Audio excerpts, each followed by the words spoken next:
Kabar perceraian Raisa Andriana dan Hamis Daud menjadi perbincangan hangat setelah pihak Pengadilan Agama Jakarta Selatan membenarkan bahwa Hamis Daud resmi digugat cerai.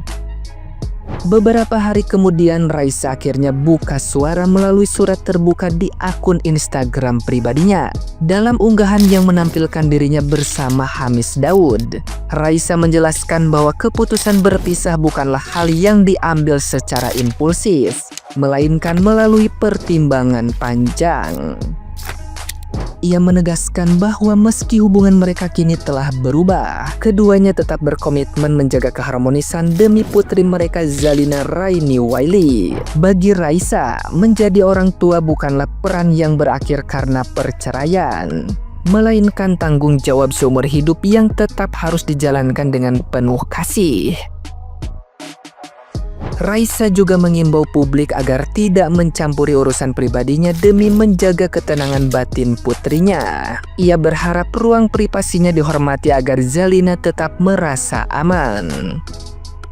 Menurutnya, keputusan berpisah ini bukan bentuk kegagalan, melainkan wujud kedewasaan dalam menghadapi perbedaan. Raisa menegaskan bahwa ia dan Hamis Daud tidak menyerah pada keadaan, melainkan berusaha bijak demi kebaikan bersama. Nah, gimana nih menurut netizen yang terhormat? Silahkan berkomentar ya. Gue bilang juga apa ya, perceraian Hamis Daud dan juga Raisa diwarnai isu karma dari Nadine Chandrawinata. Ini sih gara-gara salah satu unggahan dari warganet yang katanya dulu Raisa merebut Hamis Daud dari Nadine Chandrawinata, padahal mereka masih pacaran. Waktu Hamis masih pacaran sama Nadine, mereka berdua sering liburan, bahkan Raisa sering nyamperin ke Lombok. Bahkan ada komentar netizen lagi nih yang bilang katanya kalau si H ini sering karaokean sama Elsie. Apapun masa lalunya, yang penting mereka berdua sudah memilih jalan yang terbaik ya. Nah, kalau lu baru pada sadar juga gak sih kalau Hamis sama Nadine pernah pacaran? Gak pernah sesiap ini jadi bapak sambungin Zalina. Ya Allah Zalina sayang, kasihan banget kamu sayang. Kamu apa? Mau sepeda listrik? Boleh om beliin, ayo. Mau tas Smiggle? Boleh. Tempat makan Smiggle? Boleh, ayo om beliin. Nah, akan om lakukan demi kamu Zalina. Pokoknya aku mau Zalina bahagia, Raisa juga bahagia, gak apa-apa. Kita cuma beda 14 tahun aja sama Raisa. Tapi lu jujur lu, Hamis Daud lu anjir lu. Aneh banget lu. Masa mau si Raisa, gue denger sih katanya si itu maunya jadi IRT si Raisa. Seorang Raisa jadi IRT, semua gara-gara Jule.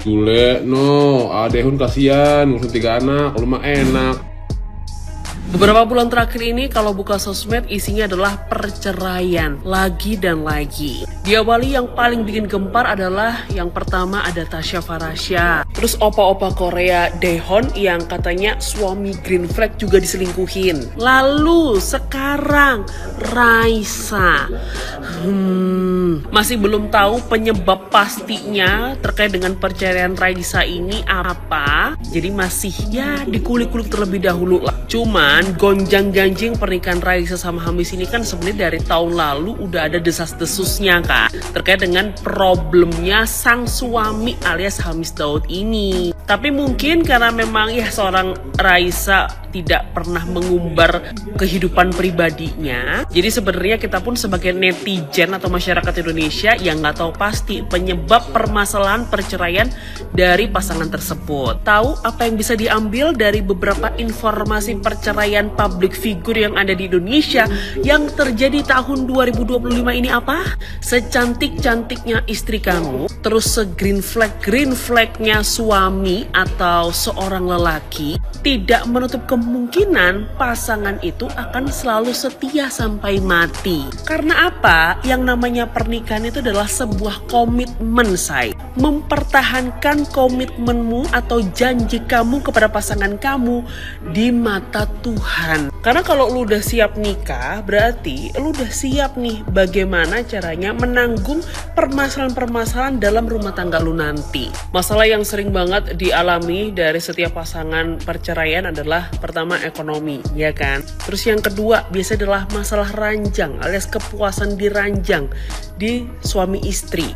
Ya lo harus komunikasiin juga dong sama suami atau pasangan lo, gimana nih kepuasan kamu ada di mana. Itu kan sebuah obrolan intim yang sangat biasa dilakukan oleh suami dan istri. Gak ada alasan karena lo gak merasa puas dengan pasangan lo, akhirnya lo mencari kepuasan di luar rumah. Itu alasan bodoh.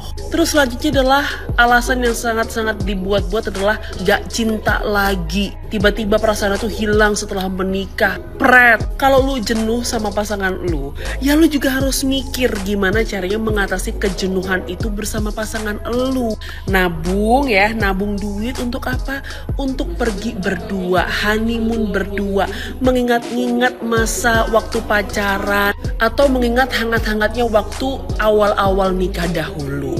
Jadi gak akan ada alasan orang ketiga dalam hubungan rumah tangga itu kalau semuanya dikomunikasiin secara baik-baik. Tapi tetap intinya adalah kamu hanya bisa memilih sebagai manusia. Pasangan kamu mau diambil orang lain atau diambil Tuhan. Kita tinggal tunggu aja takdir kita yang mana. Dari kasus perceraiannya Raisa, kalau kamu bisa paham apa yang bakal aku bilang ini, kamu mungkin bisa menghindari sesuatu yang kamu nggak pengen terjadi ke hidup kamu. Jadi aku nemu sebuah thread menarik. Thread itu mengutip perkataannya Hamis Daud dalam sebuah podcast yang bilang kalau Raisa itu introvert. Raisa nggak pernah ngomong di rumah, nggak pernah ngobrol sama Hamis Daud. Itu pengakuannya Hamis Daud. Nah, di thread itu si bapak ini berpandangan kalau itu bukan introvert, tapi akumulasi dari isu emosional Raisa yang mungkin, ini mungkin ya, isu emosional Raisa yang mungkin nggak terfasilitasi dengan baik. Beredar juga kabar kalau Hamis Daud itu hanya numpang hidup, atau Hamis Daud itu nggak pernah ada di rumah ketika malam, ya gitu-gitulah.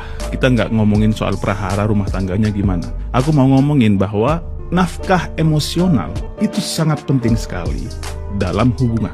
Sekali lagi ya, nafkah emosional itu sangat penting sekali dalam sebuah hubungan, baik yang cowok ke yang cewek atau yang cewek ke yang cowok. Itu harus dua arah. Kalau kita mengambil kasusnya Raisa, kalau memang ini benar dugaannya bahwa Raisa nggak pernah terfasilitasi secara emosional oleh suaminya, wajar saja kalau dia nggak ngomong sama suaminya. Karena mungkin ada isu traumatis ketika Raisa ngomong, respon suaminya itu nggak tepat. Atau ketika Raisa cerita, malah direndahkan. Atau apapun responnya yang salah gitu buat Raisa. Sehingga itu menimbulkan memori traumatis, dan itu yang membuat Raisa nggak mau ngomong lagi sama suaminya. Ini masih dugaan. Tapi aku pengen bilang, kalau kamu punya hubungan sama orang yang responsnya itu nggak tepat, itu bisa bikin orang nggak mau ngomong lagi. Itulah kenapa kecerdasan emosional sangat penting dalam sebuah hubungan. Masing-masing harus punya kecerdasan emosional, harus paham kalau orang cerita itu gimana responnya yang benar. Kalau ekspresi wajahnya itu mengkerut, itu apakah sedih, itu apakah marah. Kita tuh harus bisa mengartikan itu, dan itulah kecerdasan emosional. Dan ketika sebuah hubungan yang terjalin dengan adanya kecerdasan emosional, besar sekali kemungkinan hubungan itu akan berjalan dengan sehat. Karena emosi masing-masing orang ini terfasilitasi, terhandle, tertreatment dengan baik oleh pasangannya. Sehingga pasangannya ngerasa nyaman bersama dia.